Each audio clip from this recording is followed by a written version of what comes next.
Hey guys, it's the Nerdy Movie Guy. How's it digging? Today we're going to talk about Dune. Now, we're not going to talk about this one, this for another time, because I want to rewatch it close to the next one's release. So this will be reviewed another time, but today we're going to talk about this one, the one from '84. Now, I have the Arrow video copy, and it's pretty interesting. I actually got this copy at Frightmare last year. So it's pretty cool. It's a neat find. I know it's not really the coolest thing to buy at Frightmare, but found this, I bought it, that's that. So I have this copy, and I got to watch it a few months ago, and I wanted to review it because I saw the trailer for the new one again, and it reminded me I wanted to talk about this one. I wanted to talk about the next one, so we can get ready for the next one.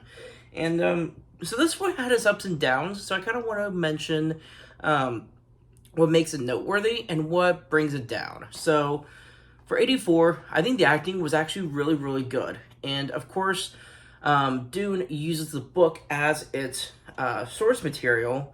So when it comes to the plot, and as far as the storyboard goes, they didn't really have to do much because you already have your source material with the book. So it kind of eliminates having to create a plot for this movie. They just got to pull from pieces from it and write a script for it and find a cast.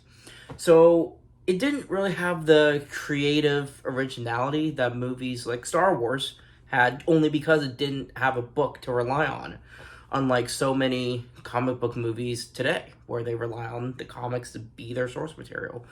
So regardless, the acting was really, really good for this one. And there were just bits and pieces that sort of stuck out that I thought wasn't very good. Now, I'm not complaining about this movie. I enjoyed it. It was entertaining through and through. However, I want to mention the things that brought it down. So one of the things that brought it down is the Baron was just, I don't know how to describe it. It was just a little gross, just with the face makeup. It was just hard to look at. It was hard to watch, and I just found myself turning away for most of the scenes he was in. I was still listening for the plot and the dialogue, but I just had to look away. And having to turn away from a movie that you're trying to be so invested in sort of takes you out of the moment during those scenes, and it's just unfortunate. Now, I'm sure a lot of people don't have this as a complaint for them. It was for me, and that's that, because I just couldn't look at the screen. However, I think, the acting was pretty good. From what I did watch, I think the acting was good. It's just the face, I just couldn't. I don't know, maybe it's just me being retarded, but I just couldn't. So that's that. The CGI definitely, the visuals look dated. Now here's the thing. Most movies before the 90s, some movies had great looking visuals, some didn't.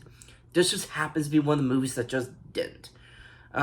Still, what it did have, whether it looked good or not, the design for everything was so interesting where it kind of keeps your attention regardless. So some of the stuff, some of the visual effects, some of the CGI, whatever it had, it just didn't look, it looked like a remaster was a long time coming. And, or not a remaster, a reboot.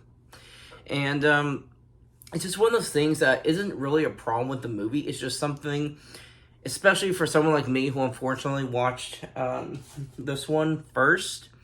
Going back to the other one, it's just hard to separate in your mind because the visuals are clearly so very different. There's a huge difference that you notice watching the movie. Now, another thing I noticed is I didn't read the book. I don't know the story. I had watched this one first, and then I watched this one. So I know that this one, you guys can correct me if I'm wrong, I believe there are 6 books. So I don't know if this movie was supposed to be about the first book or all 6. I feel kind of dumb for not researching this first, but I don't know if this is based on all 6 books or just the first one. I know that this one was based off of more than one from what I've heard.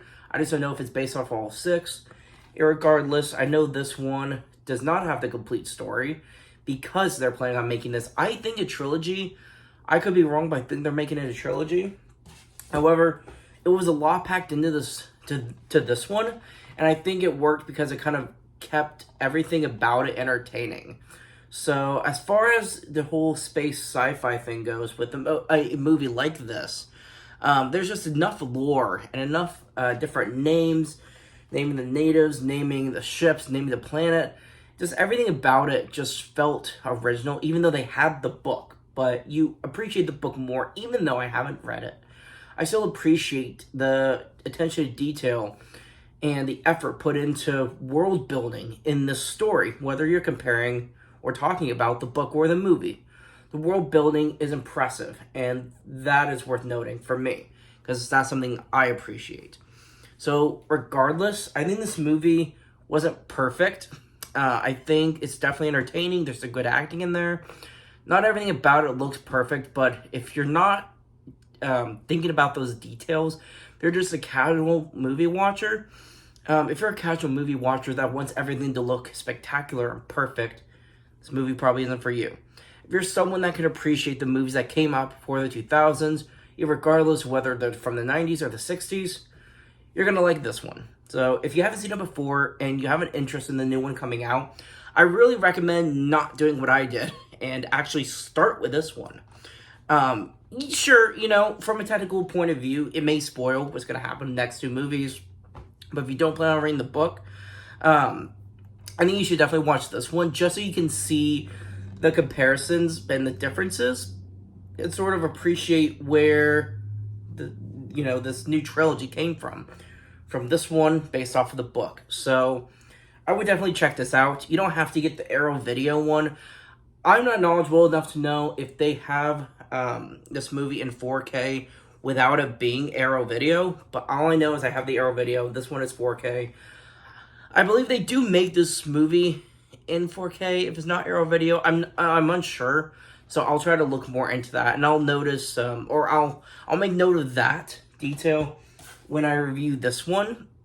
But regardless, I think it's a great movie to pick up with the special effects.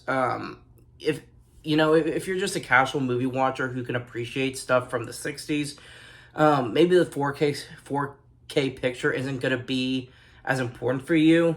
But regardless, I still think it looked pretty neat. Of course, when you have a 4K TV and you're watching a 4K movie, it's movies like this that I feel almost look better.